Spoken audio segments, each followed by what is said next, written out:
Assalamualaikum warahmatullahi wabarakatuh. Hi, let's continue to the second part of analytical exposition text.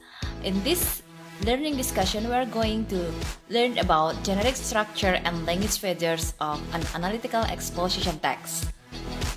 Now we move to the generic structure. Generic structure adalah struktur penyusun sebuah teks. As like usual, seperti biasanya, teks pasti tersusun atau terdiri dari sebuah opening, content, dan juga closing. Sebuah teks disusun oleh sebuah opening, yaitu pembuka, content yaitu isi, dan closing yaitu penutup. Konten dari sebuah teks analytical exposition adalah thesis.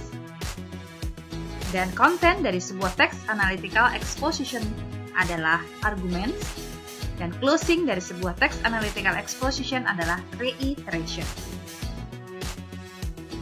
Nah, this is the generic structure of analytical exposition text. The first one is thesis, yaitu pembuka tadi, opening. The second one is argument, yaitu content atau isi. The third one is reiteration, penutup atau closing.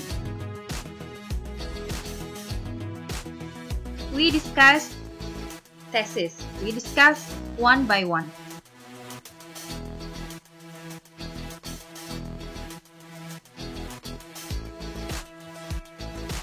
The first one is thesis. The second one is argument, and the third one is reiteration. Thesis. What is thesis? Thesis introduce topic and indicates the writer's position. Jadi thesis itu adalah memperkenalkan topik yang mau dibahas apa, and indicates the writer's position, dan menentukan, mengindikasi posisi penulis. Posisi penulis sebagai siapa dan mau menyatakan apa? Apakah setuju?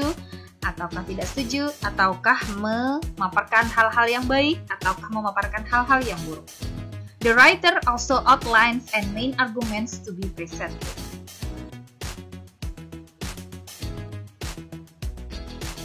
The second one, argument. Argument shows a series of arguments that support the thesis.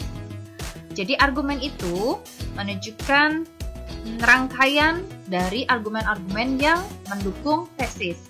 Kalau topiknya yang ada di dalam tesis itu misalnya adalah hal-hal yang berkaitan dengan pekerjaan rumah, berarti argumen-argumennya yang mensupport tesis adalah segala sesuatu hal yang berkaitan dengan pekerjaan rumah. Entah itu kalian memaparkan yang sisi positifnya atau sisi negatifnya. Yang terakhir adalah reiteration. In this stage, the writer restates his or her point of view. Dalam tahapan ini, the writer restates, menyatakan ulang his or her point of view, sudut pandangnya. Misalnya tadi saya katakan yang pertama, hal-hal yang berkaitan dengan homework atau pekerjaan rumah. Jadi si penulis menyatakan ulang di paragraf terakhir atau closing bahwa pemberian tugas rumah hanya memberikan dampak yang kurang efisien bagi para siswa. Karena tadi posisi kita di yang tidak setuju ada pemberian tugas pekerjaan rumah loh ya. Posisi kita di situ. Jadi di reiteration kita ngambil kesimpulan dari semua argumen yang kita berikan bahwa kita restate point of view kita bahwa pemberian pekerjaan rumah atau tugas atau homework kepada siswa kurang efisien. Itu di paragraf terakhir. Bisa dikatakan ini merupakan kesimpulan dari semua paparan argumen yang diberikan oleh penulis.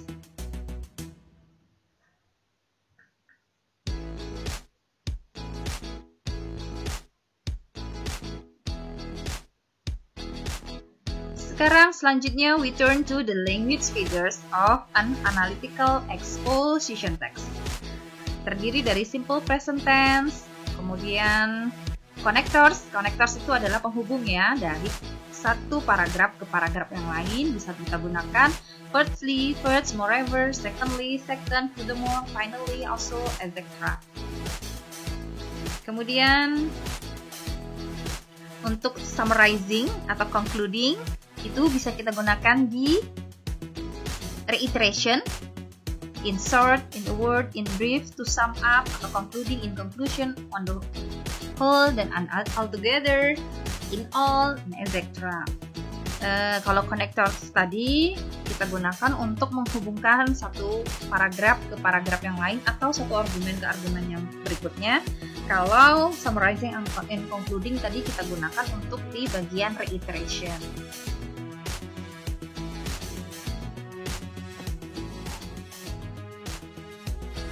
Okay, this is the example of an analytical exposition text. The title is Should Cars Be Banned from the City? Haruskah mobil itu dilarang di kota-kota?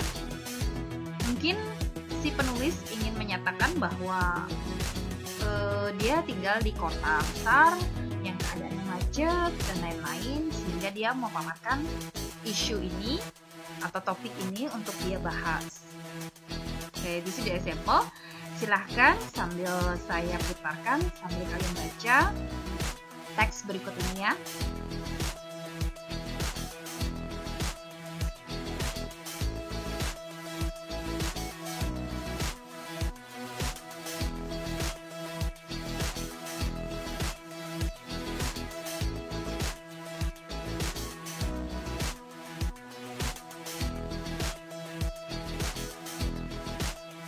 Dalam teks ini dipaparkan ada tesis, yaitu yang berisi topik yang mau dibahas, kemudian ada argumen-argumen dari si penulis, kemudian ada reiteration, yaitu kesimpulan dari semua argumen yang dipaparkan oleh penulis. Oke, sekarang mari kita paparkan satu persatu generic structure. Oke, sekarang mari kita paparkan satu persatu generic structure dari sebuah teks analytical exposition yang tadi. Yang pertama yaitu tesis. Tesis pasti berada di awal karena tesis berada di opening paragraph. Cars should be banned from the city center, at least in the biggest city, because they bring on more problems than benefit. Mobil harus dilarang di pusat kota, paling tidak di kota-kota besar, karena mobil-mobil itu memberikan banyak masalah daripada manfaat. Pollution is the top one major drawback along with traffic jam and relentless decrease in local commerce. Jadi bisa dilihat dari tesisnya saja bahwa posisi si penulis berada di sudut pandang negatif dari adanya mobil di kota-kota besar. Yang mau dibahas adalah tentang masalah yang ditimbulkan oleh mobil. Kemudian ada tambahan reputation. Reputation itu adalah satu pandangan yang berbeda dari orang lain, bukan diri kita loh ya, pandangan yang berbeda dari orang lain, yang menyatakan bahwa some people do not agree with this issue due to the effectiveness and cost. Beberapa orang tidak setuju dengan ide ini terkait dengan keefektifan dan harga. Jadi ini pandangan orang, bukan pandangan si penulis. Kemudian argumen pertama dinyatakan bahwa firstly, ada kata firstly tadi di dalam teksnya. It is widely known that cars are responsible for the highest level of carbon dioxide emission. Argumen yang pertama dia katakan bahwa mobil itu memberikan subsidi tanggung jawab yang besar terhadap karbon dioksida yang ada di udara. Kemudian argumen yang kedua, secondly. Ingat, setiap kata dia ingin menyatakan argumen, dia selalu menggunakan firstly, secondly. Berarti itu adalah urutan argumennya dia. Public transportation should be the priority mean of commuting. Nah, dia menyatakan bahwa sudah lebih bagus kok menggunakan transportasi publik daripada menggunakan mobil sendiri dan lain-lain. Kemudian argumen selanjutnya, argumen yang ketiga, dia punya argumen lagi in addition. Nah, ini in addition, tambahannya dia. Local commerce lose pedestrians and consequently sales volume decrease. Local residents are forced to move out of the city center, making the area much more devaluated. Ini argumen dia yang ketiga menyatakan bahwa memang mobil itu memberikan dampak yang negatif. Reiteration yaitu kesimpulan dari argumennya si penulis, bahwa in some condition cars can be good for us if we want to go to the far destination. Jadi mobil itu bagus untuk bepergian, untuk ke tujuan yang jauh, but in the other hand, cars become not good for human health caused by the carbon dioxide emissions. What can we do now is starting using public transportation rather than private transportation. So we have to know how to use cars wisely for our life. Jadi di sini dia bilang bahwa bagus mobil itu untuk perjalanan jauh, tapi di sisi lain mobil itu tidak bagus untuk kesehatan yang terkait dengan karbon dioksida yang dihasilkan. Lebih bagus kita mulai untuk menggunakan transportasi publik daripada transportasi pribadi. Jadi kita harus tahu bagaimana menggunakan mobil dengan bijak untuk kehidupan kita. Ini reiteration kesimpulan dia, bahwa dia mengulang kembali dampak-dampak buruk dari menggunakan mobil dan memberikan saran bagaimana menggunakan mobil dengan bijak untuk kehidupan kita. Nah, di sini ada connection-nya, bisa dibaca.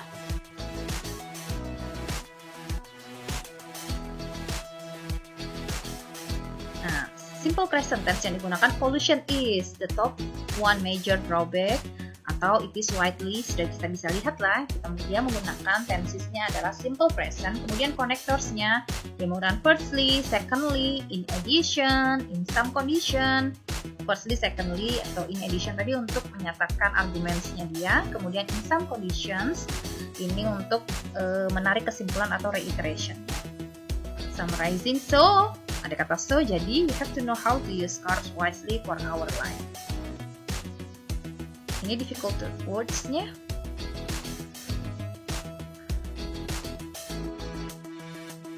Nah, itu tadi semua penjelasan tentang analytical exposition. Saya harap penjelasan ini bisa membuat kalian lebih paham tentang apa itu analytical exposition ya. Thank you for your attention. Terima kasih. Semoga video ini sangat bermanfaat buat kalian. Bisa diputar berulang-ulang sehingga benar-benar paham tentang penjelasan tadi. Saya akhiri. Assalamualaikum warahmatullahi wabarakatuh. See you. Bye-bye.